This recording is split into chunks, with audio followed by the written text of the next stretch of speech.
اب جو میرا مطالعہ ہے، تقریباً 1,24,000 نبیوں میں سے اللہ نے فقط 2 ہستیوں کے ساتھ کلام کیا ہے، ایک حضرت موسیٰ کے ساتھ، ایک ہمارے نبی سید الانبیاء کے ساتھ، 2 کے ساتھ کلام کیا اللہ نے، لیکن دونوں میں فرق بہت ہے۔ جب موسیٰ سے کلام کرنا تھا نا، اسے کوہ طور پہ بلایا، جب موسیٰ سے بات کرنی تھی نا، اسے طور پہاڑ پہ بلایا، اس پہاڑ پہ آ جا میرے ساتھ بات کر لے۔ موسیٰ سے بات کرنی تھی، کوہ طور پہ بلایا، ہمارے نبی سے بات کرنی تھی، معراج پہ بلایا۔ اللہ اکبر، یا تکبیر، اللہ اکبر، نعرہ رسالت، یا رسول اللہ، نعرہ حیدری۔ یا حضرت موسیٰ سے بات کرنی ہے تو کوہ طور پہ آ جاؤ، ہمارے نبی سے بات کرنی ہے تو اسے معراج پہ بلایا۔ اچھا، میں نے کوشش کی ہے ڈھونڈنے کی، مجھے نہیں ملا کہیں کہ اللہ نے حضرت موسیٰ کو کوہ طور پہ بلانا تھا تو کوئی وفد بھیجا ہو،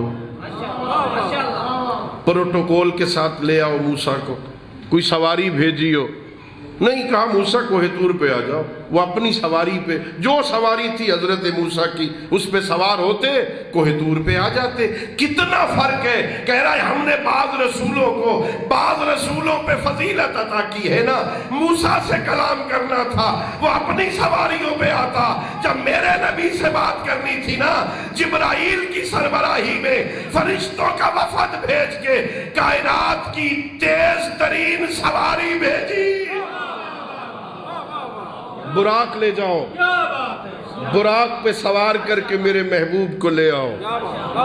جنت سے حضرت نے، اللہ نے براق کو بھیجا، اللہ آپ کو مکہ لے جائے۔ آمینہ کو خدا دے منظر، میں نے وہ ستون دیکھا ہے مسجد الحرام کے اندر، آج بھی وہ ستون موجود ہے جس کے ساتھ براق کو باندھا گیا تھا۔ سید الانبیاء کی انتظار میں تیاری کر لیں تو براق پہ سوار ہو کے چلیں۔ بڑی تیز سواری تھی، آج تک دنیا میں لوگ اتنی تیز سواری نہیں بنا سکے۔ راکٹ بنا لیا ہے نا، چاند پہ جانے کے لیے بڑی تیز سواری ہے راکٹ، بڑی تیزی سے سفر کرتا ہے، لیکن زمین سے چاند پر جانے کے لیے بہت وقت لگتا ہے۔ کسی کو 4 ہفتے، کسی کو 4 مہینے، کسی کو 2 مہینے، مختلف رفتاریں ہیں نا۔ اللہ نے جو تیز رفتار سواری بھیجی تھی نا، اس نے مکہ سے سوار کیا، مکہ سے فلسطین لے آیا، ہاں بیت المقدس میں، یہاں سے پھر اوپر پہلے آسمان پہ، پھر دوسرے آسمان پہ، پھر تیسرے آسمان پہ، پھر چوتھے آسمان پہ نبیوں کو نماز پڑھائی، نبیوں سے ملاقات کی، ان سے پوچھا اللہ نے تمہیں نبی کیوں بنایا؟ سوال و جواب ہوا، پھر 5واں آسمان، پھر 6واں آسمان، پھر 7واں آسمان، 7ویں آسمان سے آگے گزر گئے، جبرائیل پیچھے رہ گیا، اس کی حد ختم ہو گئی، یہ اس سے آگے چلے گئے، اتنا قریب ہو گئے کہ 2 کمانوں کے درمیان اتنا فاصلہ رہ گیا۔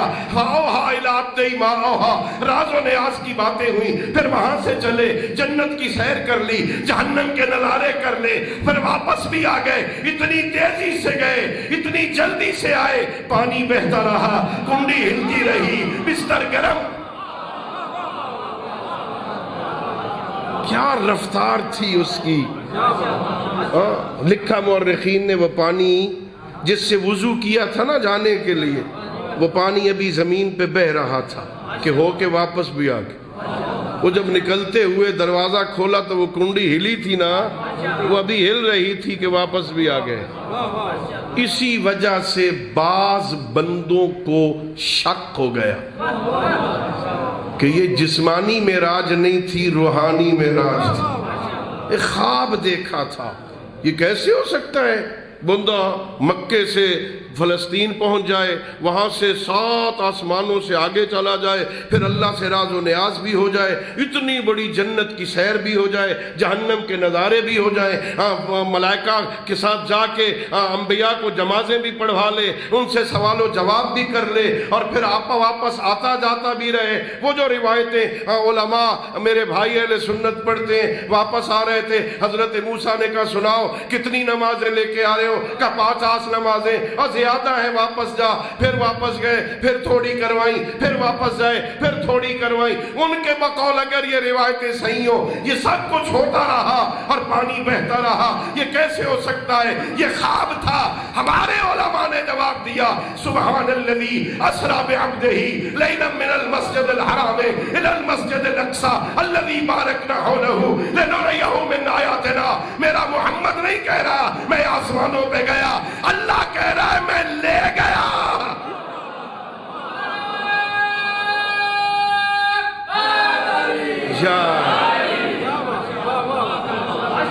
نبی کے جانے پر اعتراض ہے یا اس کے لے جانے پر اعتراض ہے؟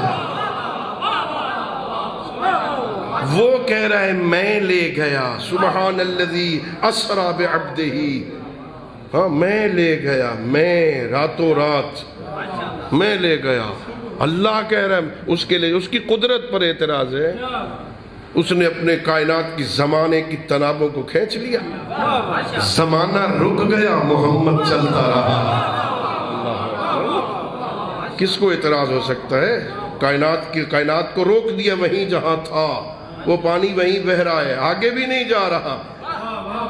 اس نے کائنات کو روکا، محمد کو بلا لیا، چلے گئے۔ اور پھر کمال عظمت اگر دیکھیے نا قرآن کی اس آیت میں، دقت کیا کرو قرآن پڑھتے ہوئے، غور کیا کرو، تدبر کیا کرو قرآن میں، صرف طوطے کی طرح اسے نہ پڑھا کرو نا، تدبر کرو۔ اللہ کیا کہہ رہا ہے؟ سبحان الذی اسری بعبدہ، پاک ہے وہ اللہ جو راتوں رات اپنے عبد کو لے گیا۔ یہ نہیں کہہ رہا سبحان الذی اسری بنبیہ، یہ نہیں کہہ رہا سبحان الذی اسری برسولہ، پاک ہے وہ اللہ جو اپنے نبی کو لے گیا، پاک ہے وہ اللہ جو اپنے رسول کو لے گیا۔ نہیں کہ سبحان الذی اسری بعبدہ، پاک ہے وہ اللہ جو اپنے عبد کو لے گیا تاکہ بندوں کو سمجھائے۔ اور دنیا والوں، یہ معراج میرے محمد کی بندگی کی ہے، جس کی بندگی کی معراج یہ ہے، اس کی رسالت کی معراج کیا ہوگی؟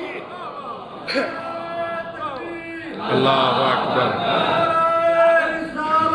یا رسول اللہ۔